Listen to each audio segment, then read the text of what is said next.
Hey everyone, Hannah here. Welcome back to another video. And today we are going to go over our May 2023 finance update. I apologize in advance for my voice. I am still getting over losing my voice from singing too hard, which is just the life of a live music fan. But anyway, without further ado, let's get right into this video. If you don't know what these finance updates are, and if you're new to this channel, first of all, welcome.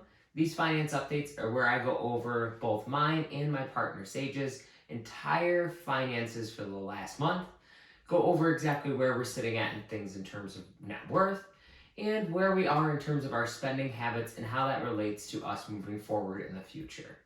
So without further ado, let's get right into our net worth for the month of May in 2023. So our net worth for the month of May is sitting at negative $7,566.20. Now, if you've been following along with my net worth and my finance updates, you'll know that this is a pretty stark change from where I was at last month. And unfortunately, we did end up having to buy a new car, which, as exciting as that is, means we did put a new liability on our budget. So what's unfortunate is that we now have added that line onto our budget, and that did give us a significant amount of debt. And unfortunately, the amount of money that we have in all of our investment accounts, plus what's in our liquid checking and savings accounts, was not enough to fully cover that balance, and as such, our net worth is currently sitting in the negative. But that's okay because Sage's ability to be able to explore other options in terms of earning potential and, more importantly, jobs that are better suited for her lifestyle will be good for us down the road, and that's what's most important, is living a fruitful life that you really want to live. And I believe by us having two cars, I think that's the kind of the bare minimum living in Buffalo, New York. Unfortunately, it is a very car-driven city. So in here we have $1,750 that is a student loan. This is for my student loans that I took out for the first semester of college that I ended up going to before I ended up dropping out. And so I added that on the budget here as well, just so that way we could totally see where we are at. And I also added the car loan, which is a little over $17,000. I think it's sitting about $17,004. And I am so excited to be able to pay these off over time. And I was really happy to see that there is a loan payoff feature built into YNAB where you can put in the interest rate of your loan and navigate exactly how much you were going to be paying each month. And it'll tell you exactly how fast you're going to be paying that off. For example, we had the idea of absolute bare minimum for our loan payment, which was starting at $368, to pay off $400 every single month. So if we did that according to the loan estimator, we would pay the loan off a full 6 months early and save well over $400 in interest, which is pretty insane for just making a minuscule change in the budget every single month. Obviously, we hope to pay the car off faster than even that, but if that's all we can manage to do, that is pretty awesome that we'll pay it off still 6 months early. Now, as always, moving into the spending totals for this section. Now, this is the most fun part of this video because you get to see the full chart for exactly how much money we spent and the full breakdown of the exact amount of money in each subcategory group that we spent. And this month is definitely a crazy one. So what's insane about this month is that our income versus our expenses is actually in the green, and this is quite the achievement for us since moving out to Buffalo. While we were settling in and waiting for our employment opportunities to get back to a good level, and we were also spending a significant amount more money than was typical for us because of all the new city life, this was simply not the case for the first few months of the year. But now that we are at a point where we are able to have our expenses for the month be less than what we made, that is pretty awesome. Now this month was an extreme outlier. We got our taxes back. We had a bonus that I had from work. There's a lot of things that went into this month that allowed us to have this insane amount of income that we had. It's definitely atypical. And even though we had an insane amount of spending this month, I do think it's great that we are finally in the green. And I think bare minimum, I would like to keep us in the green moving forward. So anyway, let's get right into those spending totals and see exactly what we are working with in terms of how much we spent last month. Now, this chart is taking a look at all of the category groups that we spent money on, besides the no matter what category group. I don't think that's important here because those are things like rent, car insurance, internet. Those sort of things don't really change. And so I feel like those are kind of irrelevant to this discussion. with looking at your spending totals and analyzing how to change it moving forward. So first off here, you'll see kind of the biggest category here is $1,000 on needs but can vary. Now this is kind of an all-encompassing category group for us that holds things like groceries and things of that nature. And actually groceries is the biggest part of this. We have some clothing in here, we have some miscellaneous kind of expenses throughout the month, but the biggest part of here is groceries, sitting at $720. If you eat food at all, and I'm pretty sure you do, you have been to the grocery store and you are feeling the inflation hit just like we are every single time we buy groceries.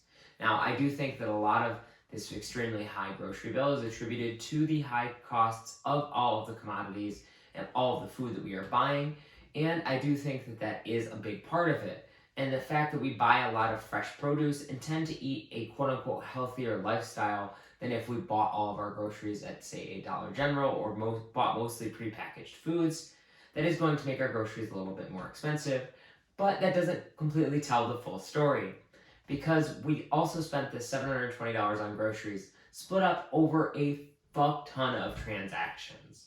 I think the thing that we are struggling with the most being here in Buffalo is having so much temptation around us, and that's even going to the grocery store and buying something fun to have for dinner that night. I think having the set plan of how much we're going to spend on groceries and whether or not we exactly hit that amount is kind of irrelevant. It's being able to have that one specific trip each week, so that way we buy every single thing we need and we can't spend more than that. $720 for groceries is just fucking nuts. And I think we definitely need to rein this in, and I would like to see it go down at least by $100 into next month. Next up, in the next biggest category, we have auto, which is close to $1,000 itself. Now, these are completely routine maintenance things. We had to get brakes on our old car, we had to switch the tires over, we had to buy 2 new tires with that switch over. And so this amounted to a lot of money going into our auto category group this month. And that was a lot of money that was spent, but it was money that was well spent because, as I said, it's routine stuff and it's going to help us have a long-lasting car in the future, and you can't not buy brakes. And so I think this is a great category this month because the majority of it is repair stuff, and then what in there is gas. Again, you need to be able to get back and forth, and it's not like we were doing unnecessary travel. But the category that we could definitely do some work on next month would be our Us Wants category group. This is sitting at a little over $900, and it is a little bit stark when you see this huge number. But when you take into account exactly how this got to be this high and exactly what we spent it on, it tends to make a little bit more sense. So first off, 58% of this total is how much money we spent paying off our Moonrise tickets completely. So as I aforementioned, I got that bonus this month, and we also ended up getting our taxes back. And so with all that extra money, we wanted to do a few things that are great for us. And one of those was pay off the Moonrise tickets, so that way it wasn't weighing on us in the future and taking away future money. I hate being on any kind of payment plans like that, and I'd like to avoid them in the future if at all possible. But regardless, in the set time of right now, I would like to get off that payment plan, and we were able to do that, and I was very happy with that decision. So that is where the majority of this huge ass category is coming from. But I'm willing to admit that is not all of it. 20% of this category is on tickets for new shows coming up, and that is quite a bit of money. Now, what's great about this is that a lot of these shows are well into the future, and so it's not like I was buying tickets for both of us for shows that are coming up next week. I was thinking actively about what shows we would really want to go to as the summer goes on, and I was preparing for those shows in advance, and even getting one of these shows at the pre-sale, so that way it was at least a little bit cheaper. And we also have eating out on here at 13%. This was kind of a bigger month of eating out for us. We had brunch planned with a bunch of friends, and so that ended up being a bit of money.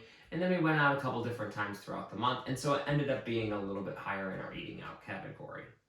So I'd like to also get our eating out down a little bit, but if our eating out stays around this amount, I'm not really that upset about it, because I think considering how much fucking temptation we have in Buffalo with all these amazing local restaurants and chain varieties, that I think we're doing pretty well with only $130 in eating out. And the last section of really big importance here is our credit pay down, sitting at $773.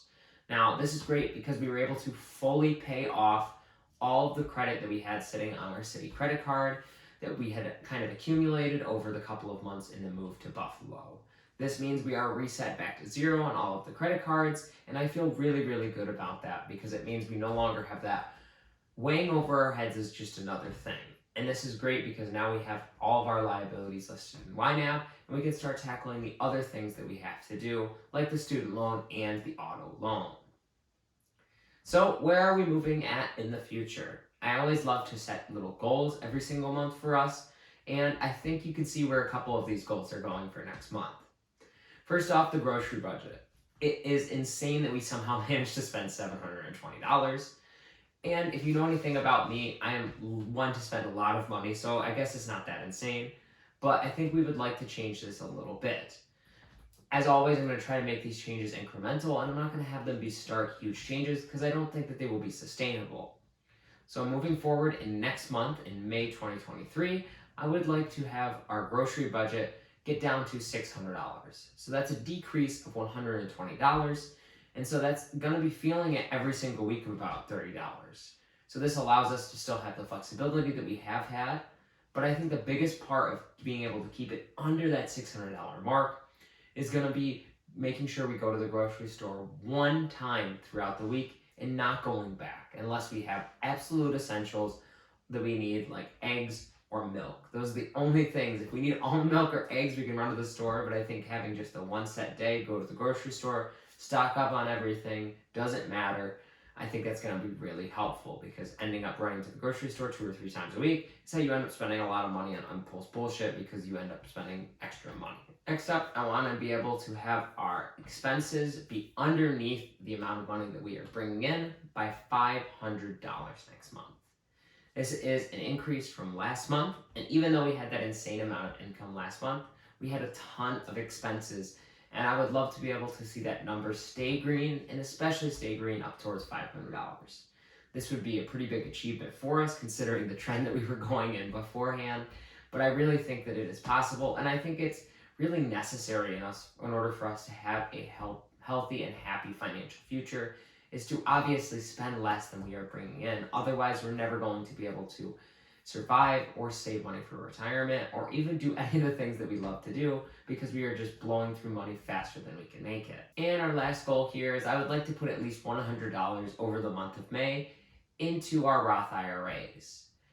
We have been kind of sitting back and not really investing actively into any of our big investment accounts. And while the HSA being there is absolutely great, it is also a failback in case we need it for health expenses over the year while we are still building up a good amount of money in our health budget.